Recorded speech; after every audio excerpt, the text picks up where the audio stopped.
Welcome back to another new video in SD bio.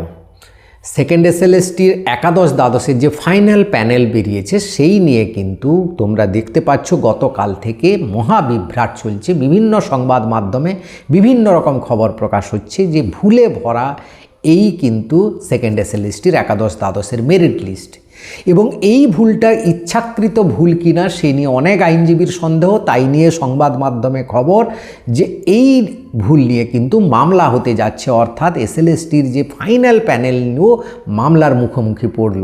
তার সঙ্গে অনেকের প্রশ্ন জানতে চেয়েছো যে ওয়েটিং লিস্ট নিয়ে একটু ডিটেলসে আলোচনা করুন, কারণ ওয়েটিং লিস্ট থেকে কি কেউ চাকরি পায় না পায় না, যদি পায় পার সাবজেক্ট ওয়াইজ কতজন করে পাওয়ার সম্ভাবনা রয়েছে, কি কি ফ্যাক্টর কাজ করে সেই ওয়েটিং লিস্ট থেকে চান্স পাওয়ার জন্য। তার সাথে আরও অনেকের জানা যে ডাউট রয়েছে যে মাল্টি র্যাঙ্কিং হয়েছে কিনা এই প্যানেলে, সে সমস্ত কিছু ক্লিয়ার করব। নবম দশমের ক্ষেত্রে এই ভুল থাকলে কি হতে পারে প্যানেলের ভবিষ্যৎ, সেই নিয়েও আলোচনা করব। তাই ভিডিওটা শেষ পর্যন্ত দেখো, ভালো লাগলে লাইক করে শেয়ার করে দিও, চ্যানেলে নতুন হলে চ্যানেলটাকে সাবস্ক্রাইব করে নিও। দেখো, প্রথমেই আসি মাল্টি র্যাঙ্কিং নিয়ে, তোমাদের ডাউটটা ক্লিয়ার করে দিই। মাল্টি র্যাঙ্কিং কিন্তু হয়নি, তবে হ্যাঁ কেউ কেউ বলছেন যে কিছু কিছু সাবজেক্টের ক্ষেত্রে দু একজনের নাম দু জায়গায় আছে, থাকতে পারে।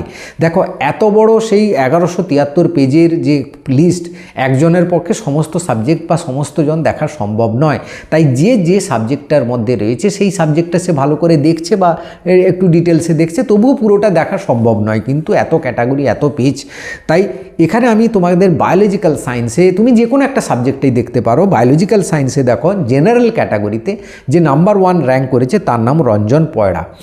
সে কিন্তু ওবিসি বি, সে জেনারেল ক্যাটাগরি নয়, ওবিসি বিতে সে কত পেয়েছে? 97.50 পেয়েছে। নাম্বার 1 র্যাঙ্ক করেছে জেনারেল ক্যাটাগরিতে ওবিসি বি হয়ে।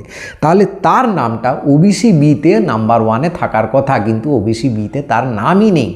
তার মানে এটা সিঙ্গেল র্যাঙ্কিং হয়েছে, মাল্টি র্যাঙ্কিং হয়নি।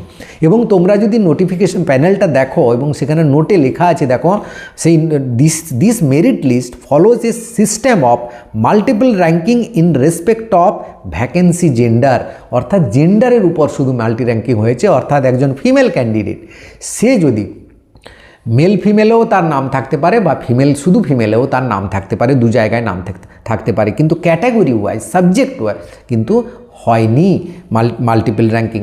এবারও তবুও বলবে হয়তো দু একজনের ক্ষেত্রে হতে পারে, সেটা যদি থাকে সেটা ভুল আছে, কারণ সে আগেই জানিয়ে দিয়েছে মাল্টি র্যাঙ্কিং হয়নি, শুধু ভ্যাকেন্সি জেন্ডার ছাড়া। তাহলে এর পরেও যদি কেউ খুঁজে পায় যে মাল্টি র্যাঙ্কিং হয়েছে, একজনের নাম ওবিসিতে আছে, এসসি আবার জেনারেল ক্যাটাগরিতে আছে, সে যদি জেনারেল কাট অফ অতিক্রম করে, তাহলে কিন্তু সেটা ভুল আছে, তাহলে সেটা নিয়েও মামলা হবে। তো এই ব্যাপারটা আগে ক্লিয়ার হলো। এবার আসি আমরা যে প্রশ্নটা, ওয়েটিং লিস্ট থেকে কতজন চান্স পায় কি পায় না। দেখো, প্রতিবারেই কিন্তু ওয়েটিং লিস্ট থেকে কিছু না কিছু চান্স পায় এবং পাবে, এটাই স্বাভাবিক। এই জন্যই ওয়েটিং লিস্ট তৈরি করা, কারণ কিছু ফ্যাক্টর রয়েছে এই ওয়েটিং লিস্ট থেকে ডাক পাওয়ার। যেমন নাম্বার 1, এই যে তোমরা বললে দু জায়গায় যদি নাম থাকে, সে তো একটা জায়গায় বেছে নেবে, একটা জায়গায় বেছে নিলে সে তো কিন্তু আরেকটা জায়গায় ভ্যাকেন্সি পোস্ট খালি হয়ে গেল, সেখানে কিন্তু তাহলে আরেকজনের ডাক পাবে।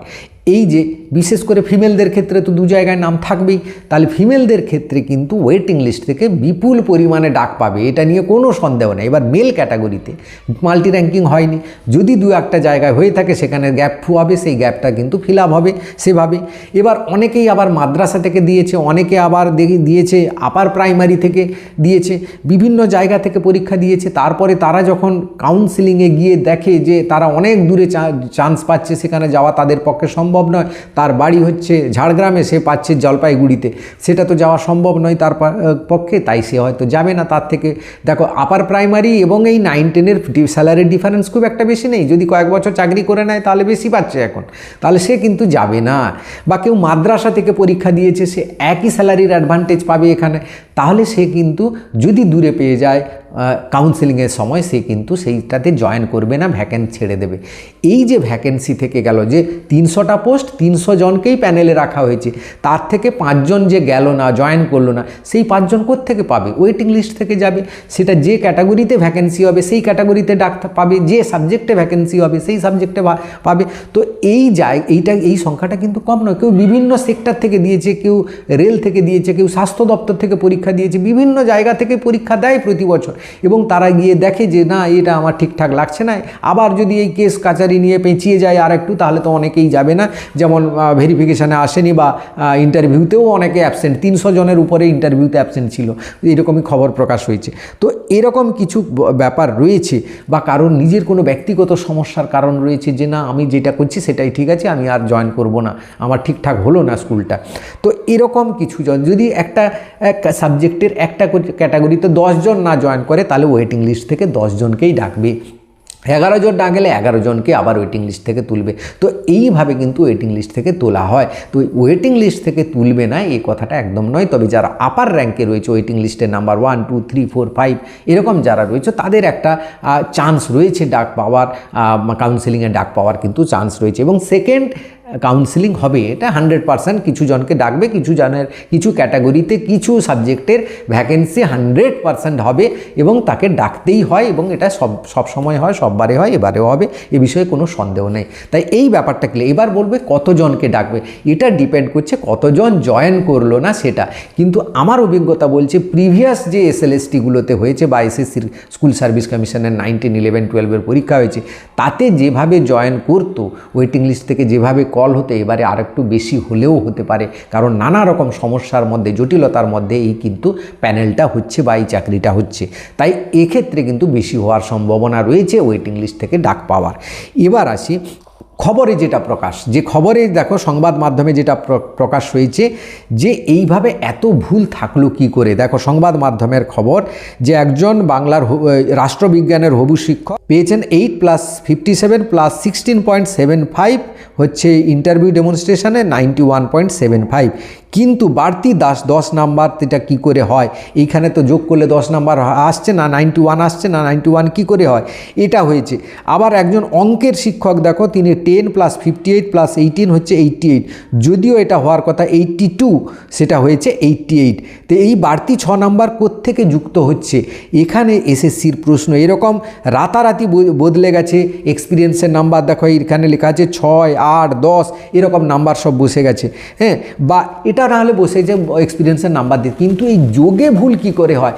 এই যোগে ভুল তো এই কারণ এই নাম্বার পুট করলে কম্পিউটারের যে এক্সেল সিস্টেম রয়েছে, নাম্বার পুট করলে অটোমেটিক যোগ হবে। যোগে ভুল হয় কি করে? এইটা কিন্তু মেনে নেওয়া যাচ্ছে না। এটা কোনো মানে সাধারণ ব্যক্তিও কেউ বিশ্বাস করবে না যে যোগে ভুল হয়েছে, কারণ এই মিস্টেকটা অনেকে সন্দেহের চোখে দেখছে। এটা আসছে ক্ল্যারিক্যাল মিস্টেক নয়, এটা ইচ্ছাকৃত মিস্টেক।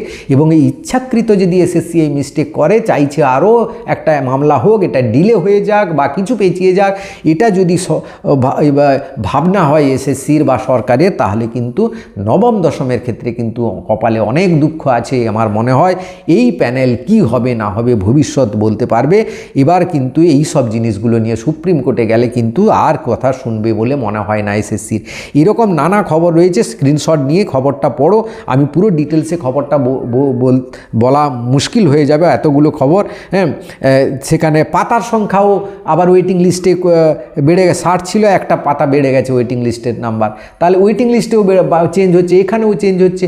যে এত বড় একটা কর্মযজ্ঞ চলছে, যেখানে SSC এতগুলো কেসে 40-40টা কেসে ফেসে আছে, সে ফাইনাল প্যানেলে ভুল করবে। এই রকম কি ভুল কি মাপ করা যায়? এটা কি স্বাভাবিক ভুল, না এটা অস্বাভাবিক ভুল, না এটা একটা বিরাট কিছু ষড়যন্ত্র না চক্রান্ত? খুব একটা আশাবাদী আমি আর বলবো না, কারণ যেভাবে পেঁচিয়ে যাচ্ছে সে আমার কিছু বলার নেই। ভিডিওটা সবাইকে শেয়ার করে দাও, সবাই যাতে একটু সাবধানতা অবলম্বন করে। Thank you for watching.